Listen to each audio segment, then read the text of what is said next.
So, you want to get into bird watching, right? It's an awesome hobby. But choosing the right guidebook, well, that can feel a little overwhelming. But trust me, it's probably the most important tool you'll have when you're starting out. If you get it right, you unlock this whole vibrant, hidden world that's literally right outside your door. So the big question is, how do you find the perfect one for you? Well, let's dive in and figure that out together. You know the feeling, right? You've decided, okay, I'm gonna do this. I'm gonna get into birding. You walk into a bookstore, you're super excited, and then bam, you hit a wall. And I mean a literal wall of field guides. They all look so good, but they're all just a little bit different. It's so easy to feel completely lost before you even begin.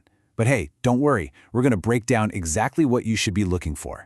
All right, let's get into the 3 basics of choosing a guide. Honestly, no matter what kind of birder you want to be, casual weekender, hardcore lister, whatever, it all boils down to 3 simple things. Think of this as your personal checklist. If you find a guide that nails these 3 points, I promise it'll be a real companion out there on your adventures, not just, another book collecting dust on your shelf. First up is clarity. This one's huge, because let's be real, that little bird you just spotted, it is not gonna pose for you. You've got seconds, maybe. A really great guide is built for speed. It's gotta have a clean layout, clear pictures or illustrations, something that lets you find what you're looking for and find it fast. It should feel totally intuitive, not like you're trying to cram for a pop quiz out in the middle of a park. Okay, next up, information. A picture can tell you what the bird is for sure, but the real magic is in the details that tell you why it's there. Does the guide explain its song or its habitat? What about its migration patterns? This is the stuff that takes you from just, oh, that's a robin, to really understanding the entire world that bird lives in. It's a total game changer. And last but not least, we have portability. And honestly, this might be the most important one of all. I mean, a massive, beautiful coffee table book is great at home. But if it's too heavy or bulky to actually carry with you, it's completely useless out in the field. Just remember this, the best guide is always, always the one you actually have with you when you spot that bird. Okay, so with those 3 basics, clarity, information, portability, in mind, let's talk about where to actually start.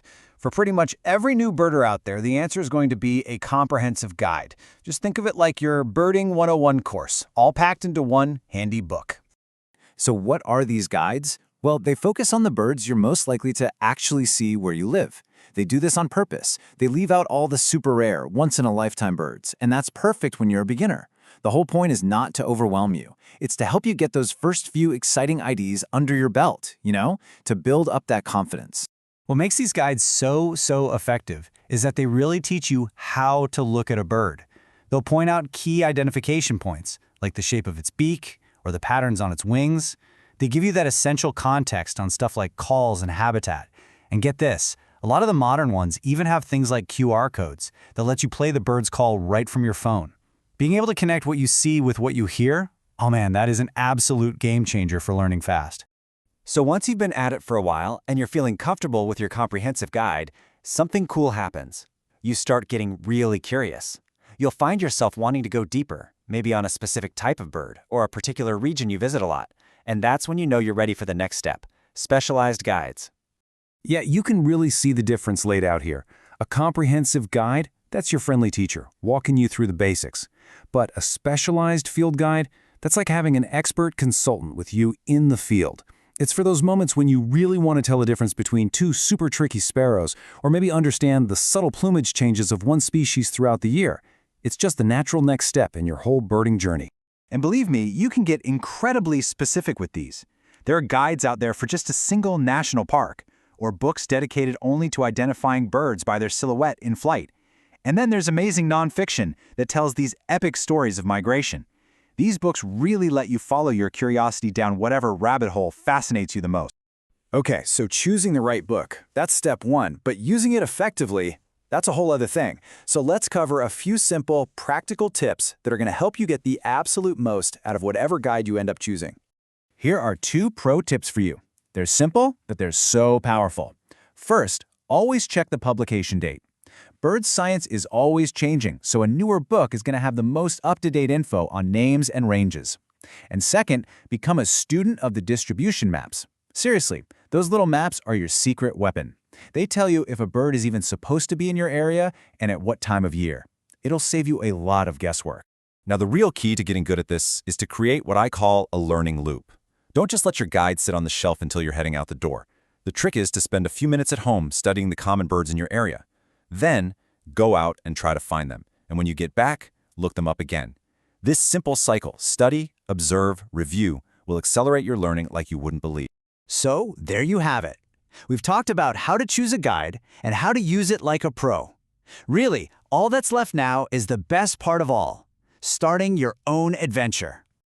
And you know, this is the real beauty of birdwatching. You don't need a ton of expensive gear, you don't need some exclusive access to a fancy reserve. All you really need to start is a good guidebook and a simple pair of binoculars. That's it. There is this whole incredible world just waiting to be discovered, and it's right outside your window. I think this quote just gets to the heart of it all. A guidebook is so much more than just a reference tool. It's like a key. It unlocks this whole hidden layer of the world that's all around you. All of a sudden, a simple walk in the park becomes this amazing adventure. Those birds you've probably heard your whole life but never really seen, now they have names, they have stories, they have these incredible lives you can actually follow.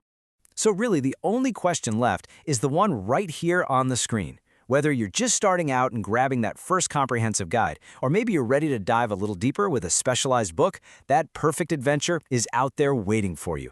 So what's your next book going to be?